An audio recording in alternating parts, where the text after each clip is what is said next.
Hey everybody, welcome back to Terminus. I am the death metal guy, flying solo once again. The black metal guy, unfortunately, due to a series of hilarious pratfalls, ended up following a falling Belcatre tape into an active volcano.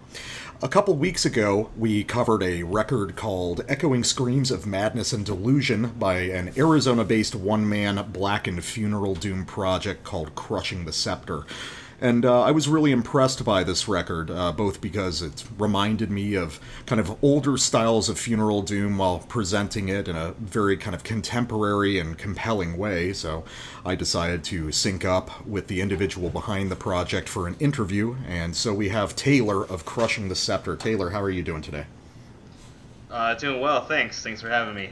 I appreciate you taking the time to talk shit about metal with me for a little while. So, All right. so I was not familiar with your previous work before I discovered this record. I listened to a little bit of some stuff off the previous record, River of Subconscious Ruin, and the little kind of snippets that I heard there actually reminded me more of kind of the older like torture doom style of stuff like Wormflem or Funeralium, but this record seems to be moving in a much more decidedly black metal direction. Can you talk a little bit about the genesis of the project and kind of what the initial goals were?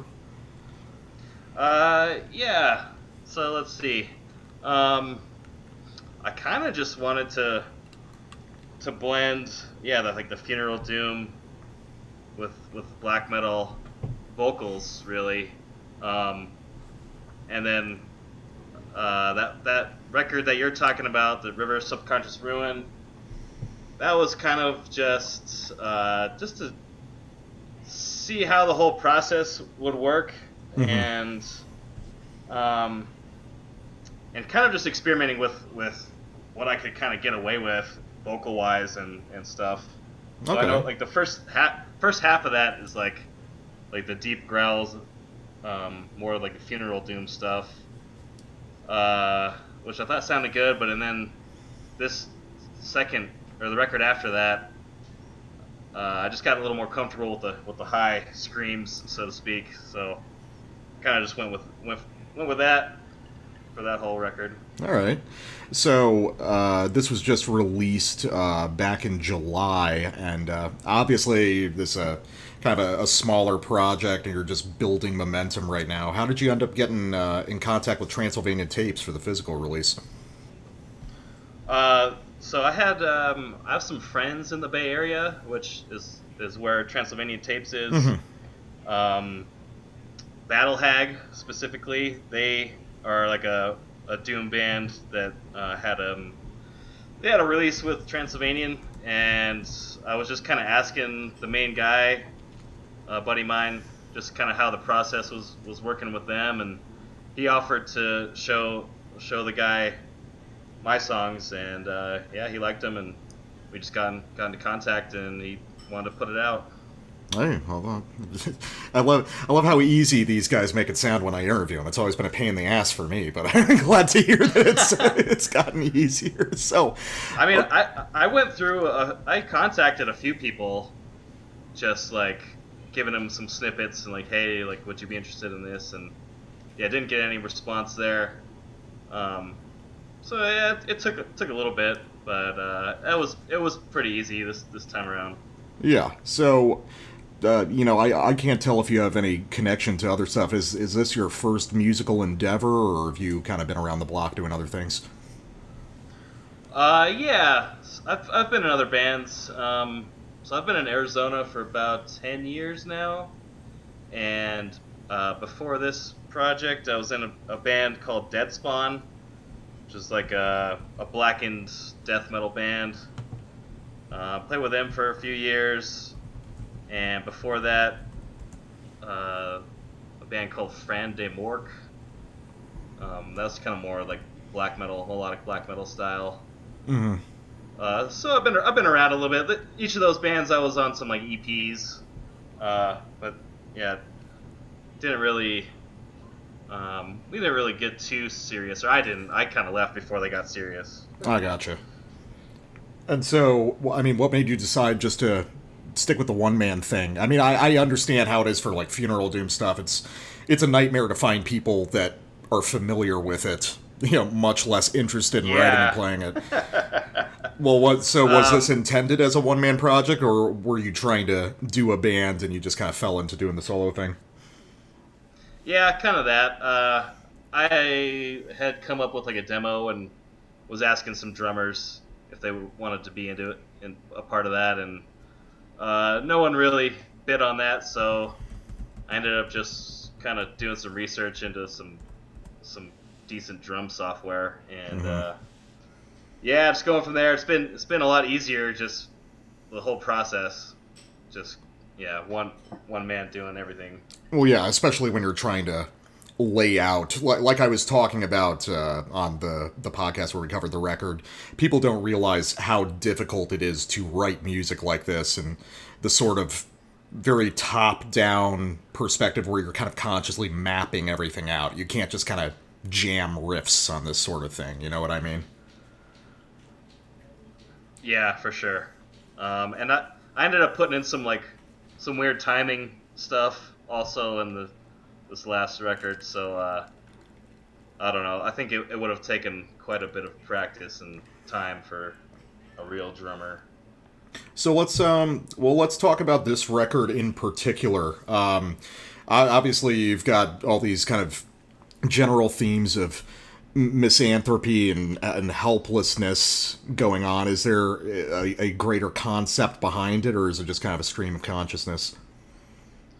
Yeah. So with everything I've put out so far, I'm kind of going with the like the loss of sanity theme, and kind of exploring that different ways, like metaphorically. And you guys kind of touched on that on the review, kind of like that idea of like kind of getting lost and just like, yeah, hopelessly just you're lost, you don't know what's going on, then you start freaking out, and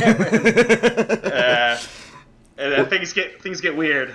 Well, yeah, there's a definite thread sonically of really intense sort of isolation in vast spaces, is what it felt like to me. Like there's this mood of sort of, I don't know, sort of like indifferent nature to it. I described it as being like being lost at the bottom of the Grand Canyon.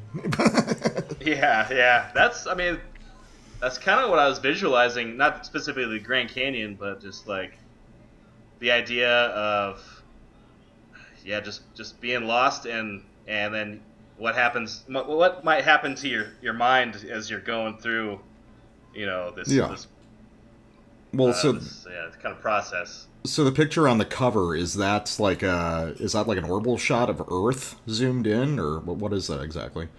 Ooh, it's a picture. It's an iPhone picture. Any other guesses? What it might be? Well, I mean, obviously, it looks kind of topographical or geological, but I guess it could be like an inverted night sky, possibly. I don't know. What have you got? Pretty close. Well, not really that close, but so that is an white paint on concrete. That's and the it's flipped. As far as okay. The, black and white. So just going for like a cool textural thing, basically? Yeah. I've kind of just experimented with that kind of stuff for a while, and that kind of looked like, I don't know. Yeah, I kind of had this like space vibe, but it was kind of turning into something really weird.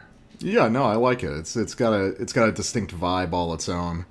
And so in terms of the kind of influences and musically went into this, I guess we'd have to touch on Gorgoroth, because you named your project after a Gorgoroth song. Are they like a major thing for you? Yeah. Honestly, they aren't that major. I mean, I definitely listen to them a lot. Or I used to. For some reason, I always just had that song title like in my head as like just something that sounded cool. And actually, I was kind of thinking about that would be a good power metal Yeah, it would be. And then it kind of fit into like the theme I was going for, like, loss of sanity kind of stuff, and yeah. So I don't know. I guess musically there's a little bit of influence there, but it's more of just kind of just because it's cool. Yeah. Yeah. Well, in terms of what I was able to detect on this record in particular, the immediate comparison that I'm guessing a lot of people would have would probably be Elysian Blaze. Yeah, I remember you saying that, and I've dabbled there, but I haven't really listened to them too much. Yeah, I'm actually not a big fan of Elysian Blaze. I think that you do kind of a similar thing in a more interesting way. Thank you. Yeah, it's no problem. Elysian Blaze, there's Xaster, at least a little bit, but that can be by way of Elysian Blaze also. Xaster's that's a pretty big influence. I kind of just started really listening to them in like the past like 5 years or so. Oh man, late on the Xaster train. You missed you missed the time period where it was literally the only black metal band anyone talked about for like a year and a half. Shit. Oh man, I remember God, this was probably in the mid 2000s when everybody got a copy of like Telepathic with the Deceased at the same time. Yeah. Okay. Yeah, basically everything between like Funeral of Being and Subliminal Genocide was just non-stop being hawked, and it just drove me insane. Yeah.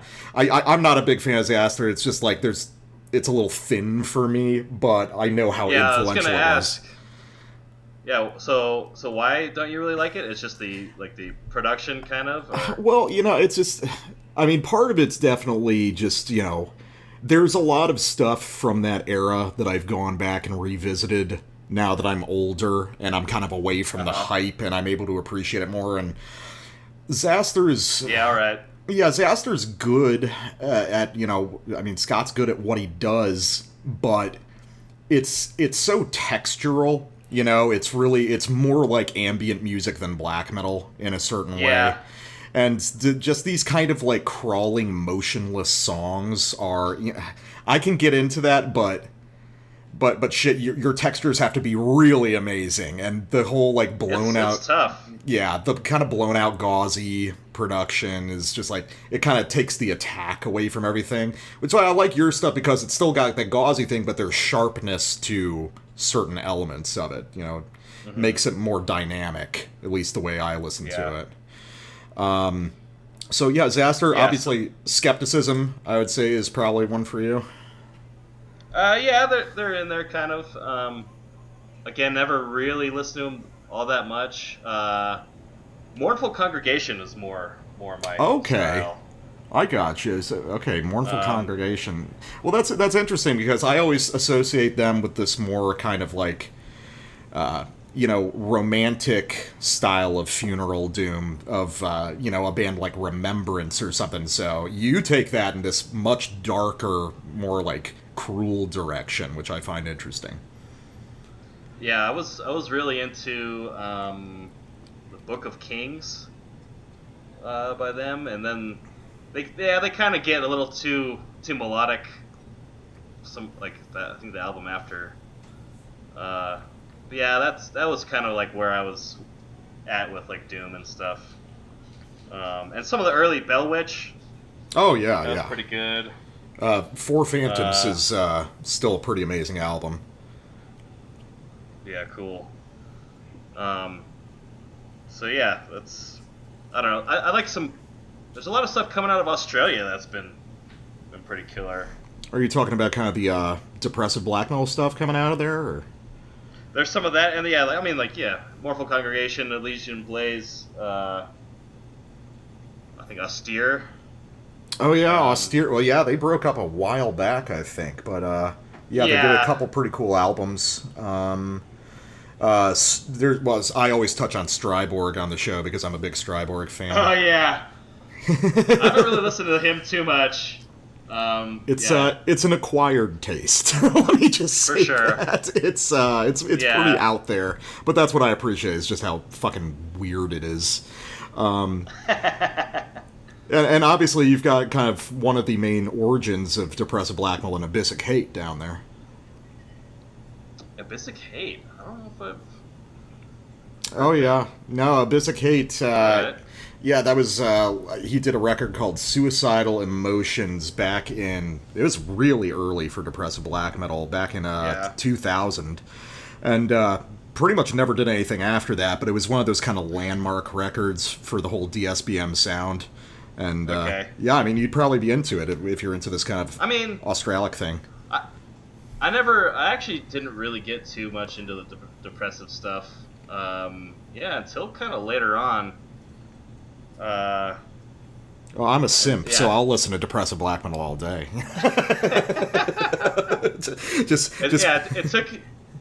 It took me like my friends who were really into Disaster. Like it took them like some pushing to kind of get me going there.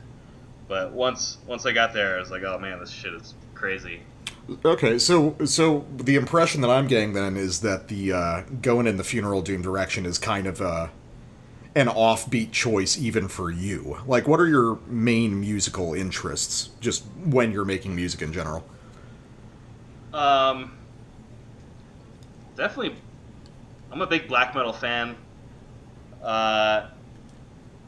And let's see, probably the past, I don't know, maybe past 10 years, been getting it. I definitely like Funeral Doom. A little bit of death metal here and there. But yeah, mainly black metal.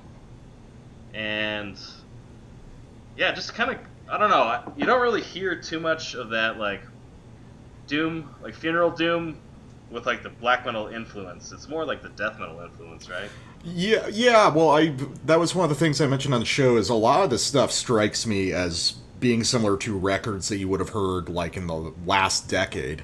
Like you ever listen to Nort? Yeah, Nort. Nort. Yeah, Nort was a huge deal back in the 2000s, and then that just sort of slipped away. And there was a lot of just like extremely slow, minimal, depressive black metal stuff that kind of verged into doom territory from time to time there. So that's what was interesting. It was like this felt like it was pulling from kind of a previous era in Funeral Doom, because I mean honestly nowadays Funeral Doom is it doesn't really have a scene anymore the way that it did last decade. Okay.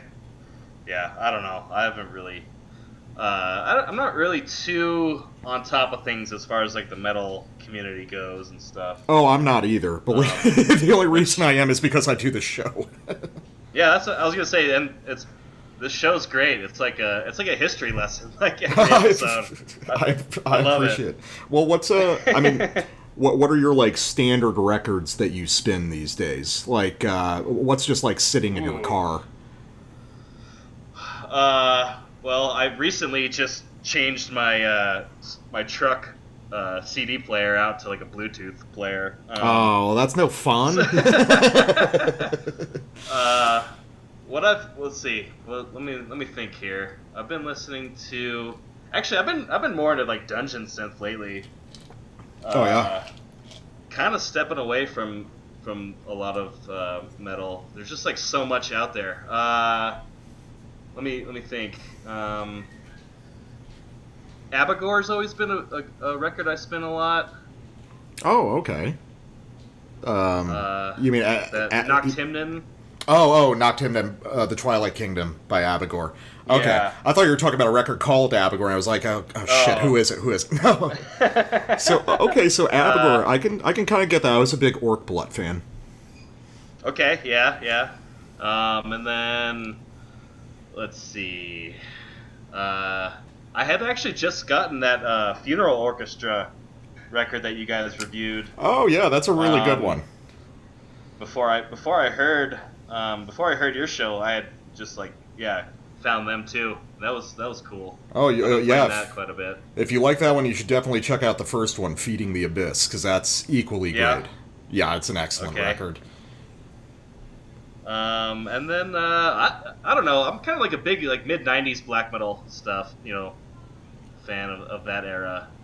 Uh, shit. I mean, Emperor, not so much these days. Dawn, kind of stuff like that. That's kind of I guess my go-to kind of.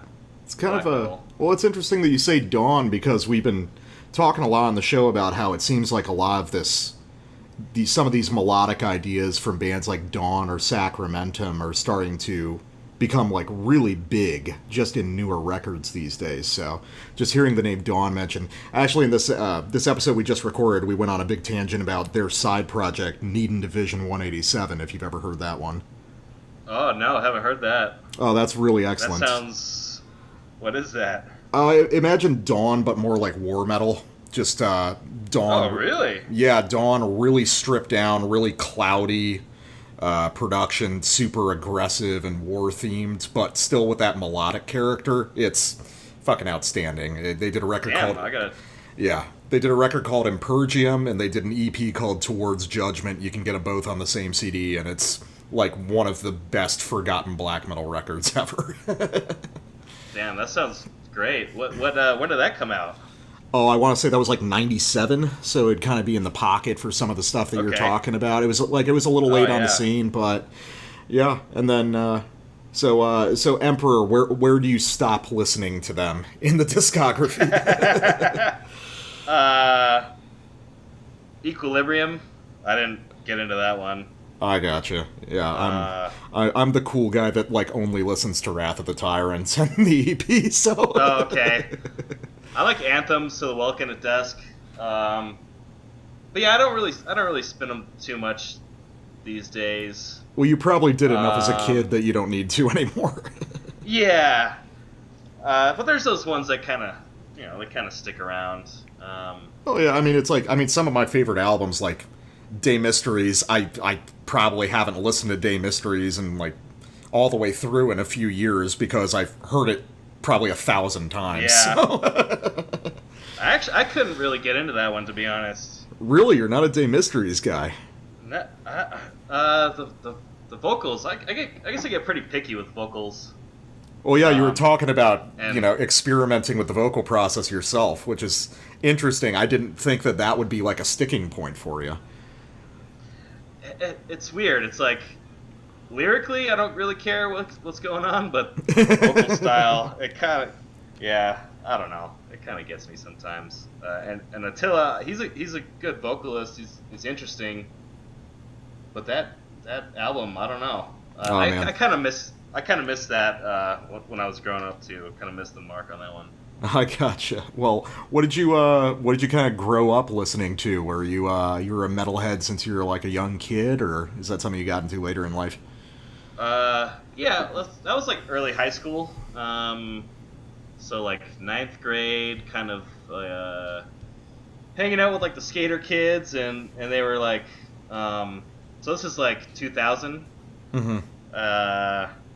Listening to like punk and stuff, and then I went straight into like thrash, like Slayer, Metallica, and all that. And was really hesitant with the real harsh vocal stuff. Mm-hmm. And then let's see, I don't know. I'm trying to think of like one of the first black metal records I got, like, well, not black metal, but At the Gates and like Children of Bodom went through that whole kind of. Oh yeah, that intermediary phase. Death metal. Yeah, right. And then death metal, I was like, that took a while to get into. And then I just kind of kept exploring like I don't know. I think Nocturnal Mortem was pretty early on. Wow, that's a deep cut for early on. I don't know. I don't even remember how I got into those guys. Probably started with like the Emperor and Satyricon and that. Yeah. Era, and kind of definitely was into the more like symphonic stuff. But and yet there's And yet there's really none of that on your current music. It's, I mean, you've got these, like, it's kind of these subtle keyboard washes, I think, from time to time, but none of that really comes out. I dialed that down, this record. The last record I had some pretty kind of prominent, like, choir sounds, I guess. Okay. Kind of more like traditional funeral doom in that first half of that. And in this one, there's like a couple parts where I do have some kind of synth sounds, but really there's some of the higher guitars kind of just sound like that when they're in the mix. Yeah, when you've blown them out with reverb and delay all over the place. Yeah. So it's kind of experimenting with that more. No, that's cool. I mean, it works. I do really like the production quality on this record. Was this just yourself doing everything? Yeah, just like tracking and mixing, and then I had it mastered. And that was a lengthy process for me because I'm just still kind of a beginner at that stuff. Yeah. And I actually went through like many different versions of it until. Yeah, kind of landing at the right mix. It's cool. You can do like the limited vinyl re-releases of all the different mixes and stuff. Sell them for $100 a piece on Discogs. You know? Oh, that'd be the day. That'd be great. Oh God. I was gonna ask, like, what's your like kind of metal upbringing? So, I mean, I was raised on just, like, hard rock by my parents, you know, just the AC/DC and Sabbath and stuff like that. And then, what's interesting is, so you're saying you were in 9th grade in 2000, so that means you're a few years older than me and my co-host. But there's an interesting dividing line there, because I feel like there's a generational switch where kids like my age, who were in high school around, like, 04, all got into it through nu metal and metalcore. So, so the earliest heavy music that I was listening to was, you know, Korn and Slipknot and stuff like that. But I mean, I was there for a little bit. When it was first coming out. Well, I think, but what's interesting is I actually just kind of like shot the gap, and I passed over thrash and traditional metal completely. I just went into death and black metal. Because, and I think that's something that happened more for people our age, just because if you got into Slipknot, for instance, what you were probably interested in was how abrasive and extreme it was. So, going back to Metallica or something, it feels like a step down rather than a step up. You know what I mean? Okay, yeah, I could see that. I have a couple, younger friends that are kind of the same way.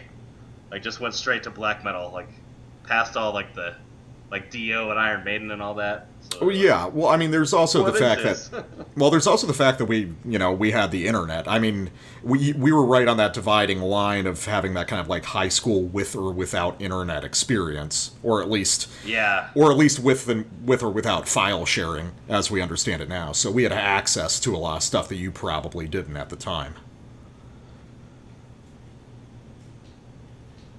So did you have like a computer in your room and like just downloading a lot of stuff? Oh yeah, man. I was just like, fuck it, get on Kazaa and download a bunch of spyware at the same time, and just kind of discover really extreme stuff, and then you got into the world of stuff like DC++ and Soulseek, where the really crazy collectors used to hang out, and they were the guys who were ripping tapes and vinyl, which was very hard to do at the time.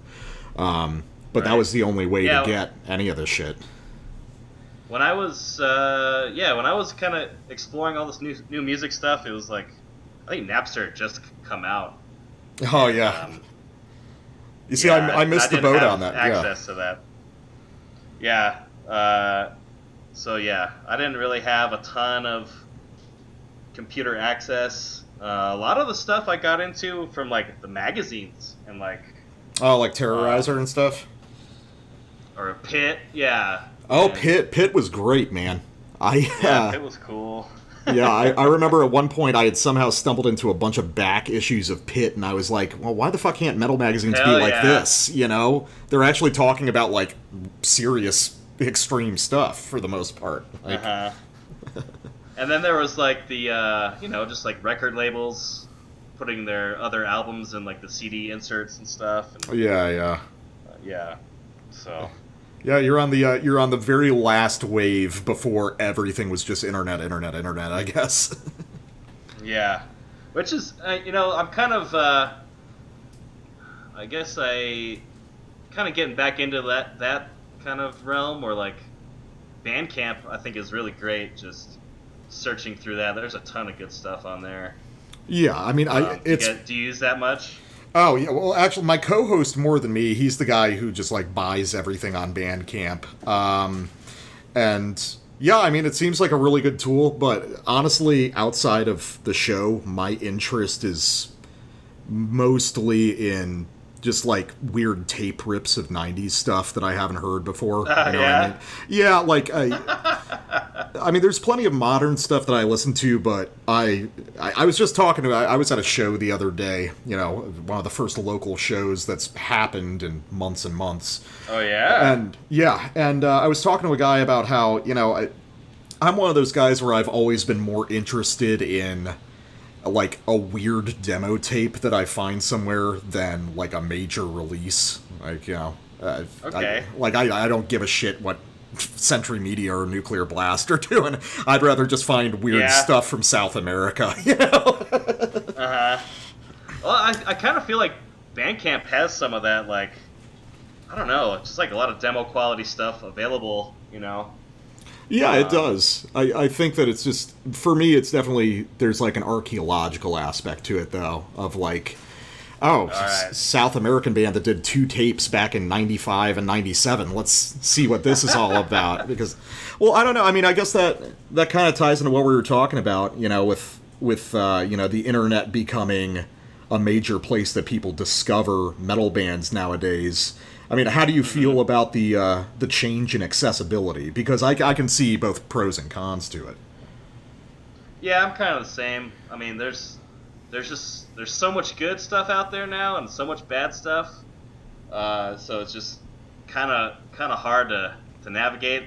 Yeah. And that's actually kind of it creates a spot for like shows like yours, where you're just finding all the new stuff and showing people like what's out there without having to sift through all the duds. Yeah, I mean, we try to... I mean, we're pretty selective because, I mean, for the most part, we only cover stuff we really like. So, I mean, there was a time where it's like, shitting on some random band is fun, but now I'm old, I don't want to waste my time with bad music anymore, you know what I mean? Yeah, for sure. That's how I feel. Like, I don't know. For a long time, I wasn't looking for anything new. And I would have some younger friends, like, just showing me stuff, and you just kind of dismiss it automatically. Or just I let them do the research, and then bring me their good good recommendations. You're using your kid friends to pan for gold for you. Yeah, right. Pretty much. Well, I mean, I get that because I remember back when I was, when you're a teenager, you got a surplus of free time. I could just sit around, like, discovering weird old shit and, listen to 20 albums a week. And now at the show, I do, like, 4 or 5 a week, and I'm, like, dead. Yeah, right. So, yeah, actually, that reminds me. There's a band that I...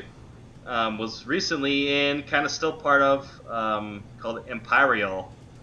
More of that kind of depressive black metal stuff. Mm-hmm. But we had quite a span of ages in that one. It was like, I think the younger guy was like 23, and our older drummer was like 42 or something like that. Oh yeah, you got the big spread. Yeah, I was in one where the vocalist was like a 25-year-old kid, and I think the bassist turned 50 while he was in the band with us. So we had a serious spread going on. It's kind of good though. You get very different perspectives and ideas in the mix. Yeah. Yeah, exactly. That's yeah. We were. It was like the younger guy, John. He would come in and like hey, like, check out this album I found, and be like, oh hell yeah, that's good, and like so he was doing all the hard work there.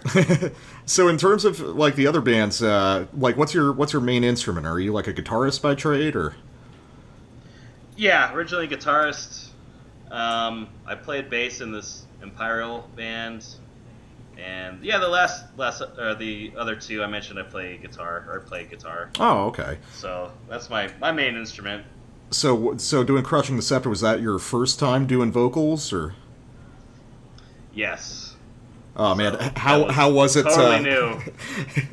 You gotta get past just the awkwardness of shrieking in your bedroom. Oh god, yeah. It was yeah.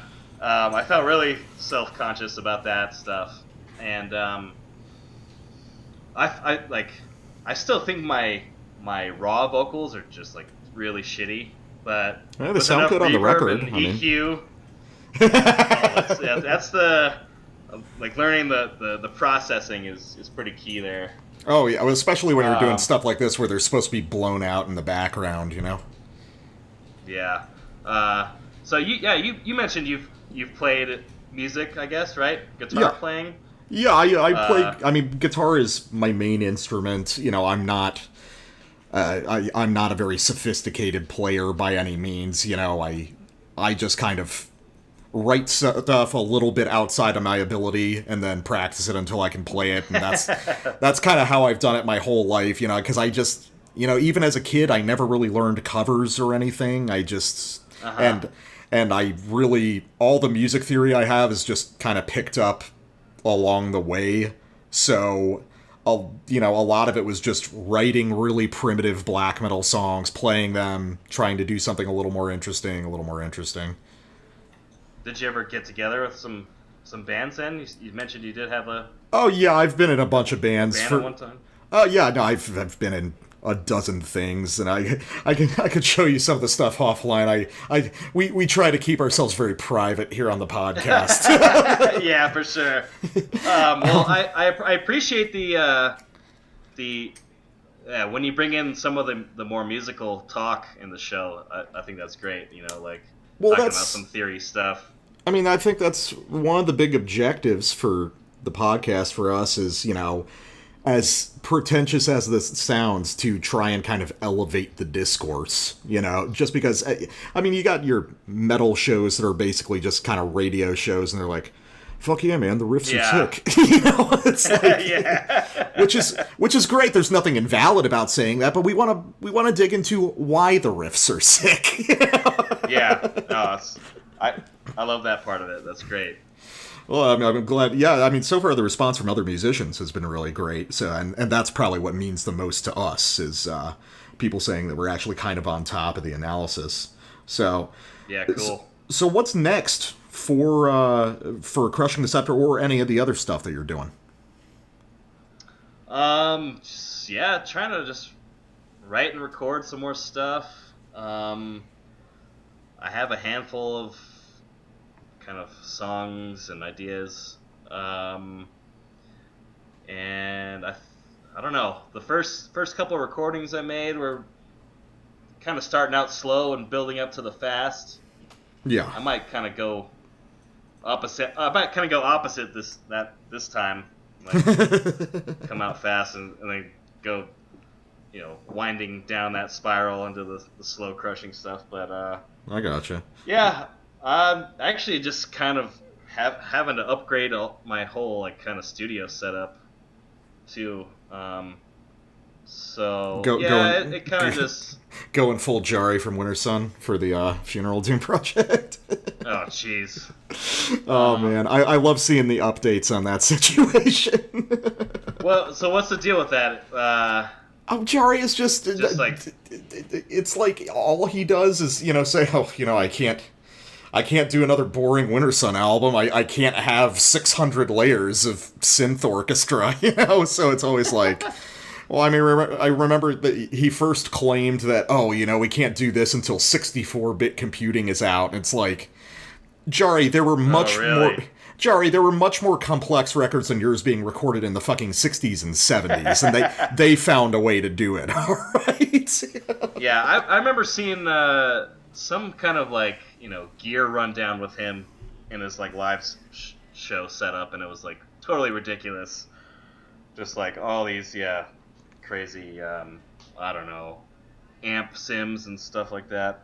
Yeah, all of which produces something that's really not any better than classic melodic death metal records. So. Yeah. So in terms of, speaking of songwriting though, so since we touched on the show, when you're dealing with music like this, where, the kind of time scale that you're working on is so much longer than most metal, and in a genre where it's easy to fall into things just not really having motion or not progressing the song in the way that it should, how do you kind of write these songs? Like, what approach do you take? That's a tough one. I do like repetitive stuff, and I think you can kind of get away with doing more repetitive stuff if like maybe the drums change up a bit. Yeah, you're like the same riff, You're altering the layers kind of progressively. Yeah, or maybe change the bass behind. Yeah. While you're playing the same kind of stuff. So yeah, just kind of like subtle manipulations, I guess, and try not to keep it too boring. So,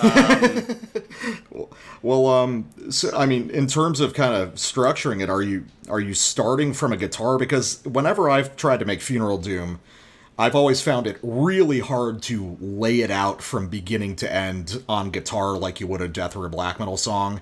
You have to think of it in a kind of a more whole way. Does that make any sense? Yeah, for sure. And I definitely do that. Let's see, with the last record, I kind of had an idea of where I wanted the whole album to go. Mm-hmm. And then I would pretty much do chunks, like completed chunks. Like I'm not one to like just write one guitar part all the way through. Mm-hmm. I usually have to go with like the guitars, the drums, the bass, and then kind of developing everything in parallel. Yeah, and then listening to it and be like, okay, here's where I need to go with that. So yeah, just kind of step by step, holistically looking at it, like you mentioned. I gotcha. Yeah, I mean, that's something that's always been a struggle for me, is just because I'm so used to laying things out on guitar and then wrapping everything around that. But that's just not doable for this style of music, I don't feel. Yeah, it's tough. I mean, I definitely went through a lot of revisions, and I think I even scrapped like a whole song and just took maybe like one section out of it and reworked it, and it's just kind of all trial and error, and just what kind of feels right. Well, that's kind of the in my head, That's kind of the blessing and the curse of the one man thing, is this. You've got the ability to perfect and iterate on everything, but then there's also that problem. You get too trapped in your own head. You know what I mean? It's hard to know when to stop working on it for a lot of people, I think.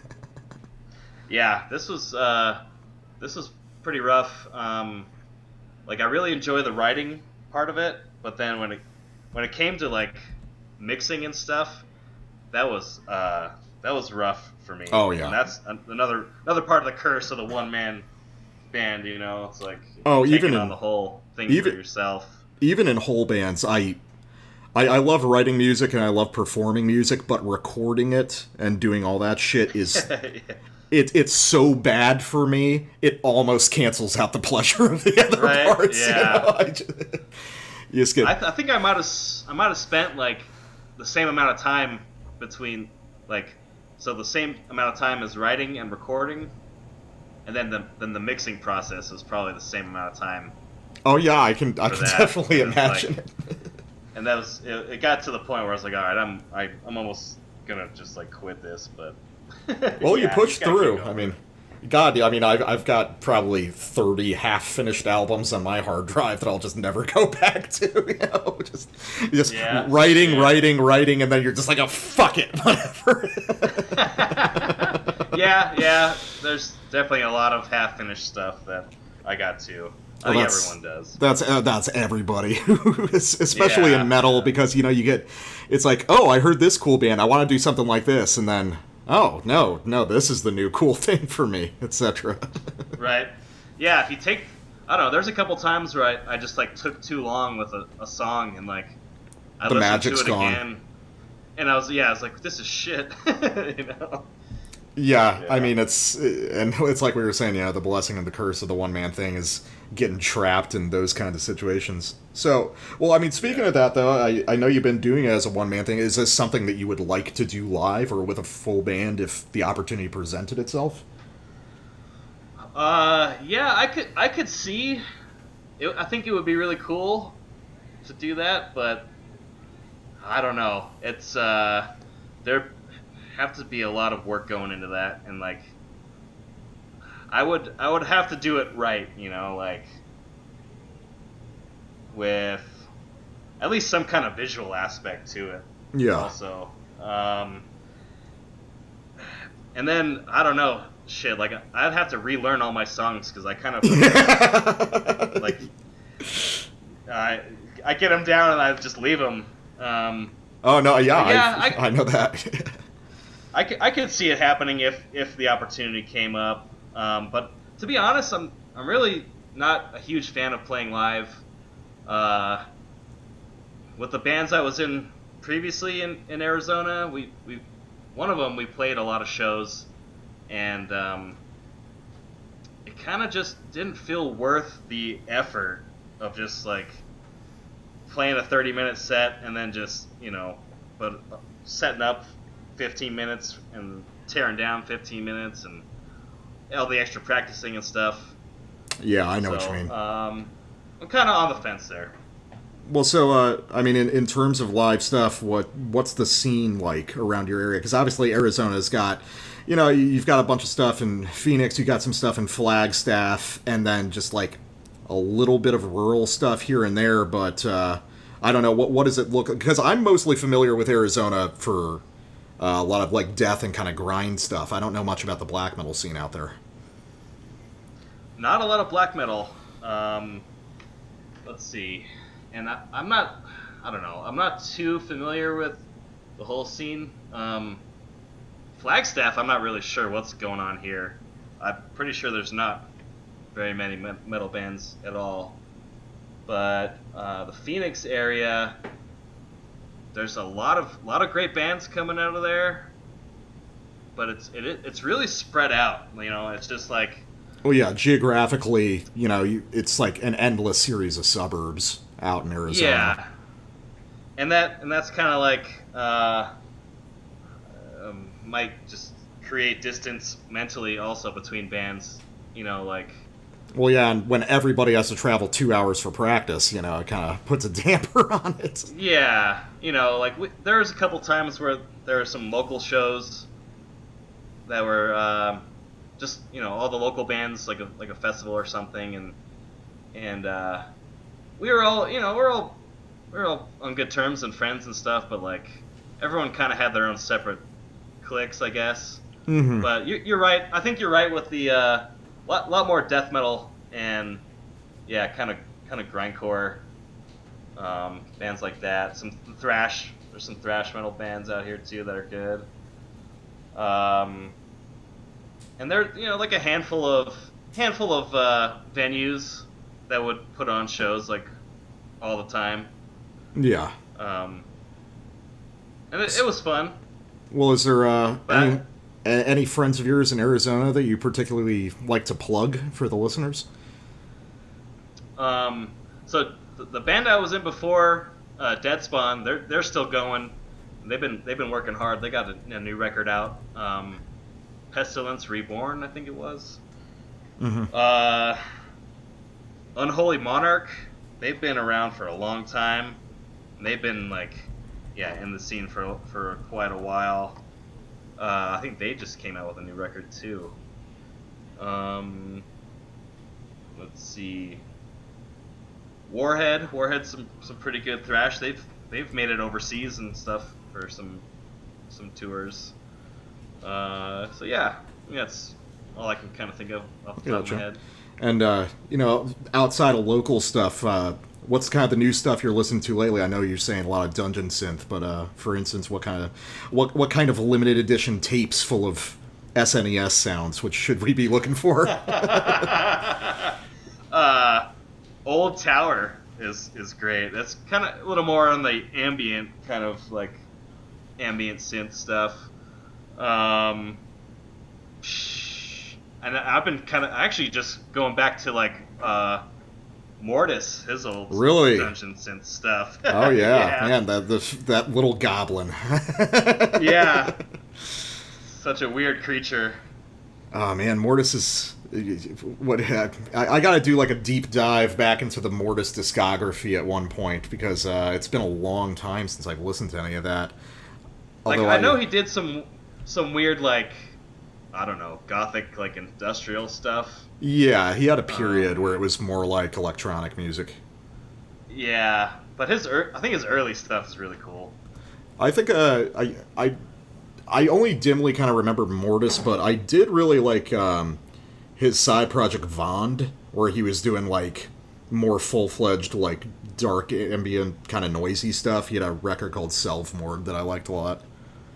Okay, haven't heard that. I'll check that out. Yeah, no, it's good stuff. So, and then Old Tower, going back to Mortis. Well, I mean, what kind of non-metal stuff do you listen to? Is that a big part of your listening, or? Yeah, either the dungeon synth stuff or like just straight like dark ambient. Mm-hmm. Anything off of the Cryo Chamber label. Oh yeah, they're big now. Yeah, they gotten kind of big. It's been a while since I've visited their stuff, but like just sometimes just like this putting those soundscapes on. Yeah, that's cool. Non-metal. That's as far as like lately. That's pretty much it. I mean, there's some classical stuff here and there. Okay. I'll get into. Or maybe even some of that like synth wave like. All this stuff you're touching on is all the shit that like my co-host hates so much, but I actually love a lot of like synthwave, especially kind of the Outrun type stuff. You know, like. Have you heard Perturbator? Yeah. Perturbator? Yeah, I've heard Perturbator. I like that. I'm less into like the darker stuff, and I'm more into the like glamorous Miami Vice type shit. You know? Okay, yeah. I love like LeBrock and stuff like that, and Road to Arcadia, that sort of thing. I can get down with some of that every once in a while. Oh, definitely, man. I just want to feel like I'm coked up and everything's made of neon. You know? Yeah, right. Perturbator's live show was great. Yeah, well, he was like really into that. Well, that was a couple years back that he finally got to the States, right? Because I remember there was like an incident where a bunch of his shit got stolen, like on the first show of the tour. Oh, really? Yeah. Oh, yeah. It was a fucking nightmare. Imagine this guy comes over to the States for the first time and he gets all his shit jacked out of the van at the first show. Yeah. Oh, man. Damn. But yeah, that was he came to Arizona, and yeah, we were digging that one. Hey man, well I really appreciate you sitting down and talking to me, and I'll tell you what, we'll plug you a little more. What's your favorite track off the last record, and we'll outro on that. I know they're all like children to you, but yeah. I think you guys hit it on the head when you said like that first track is kind of just like the setup. So I don't really like the first track as much. Probably I think I reached for the third one, Cast Through Violence. Okay, cool. So that sounds good, man. We'll play it out with Cast Through Violence. Taylor, thank you so much for sitting with me, and looking forward to hearing more from you in the future.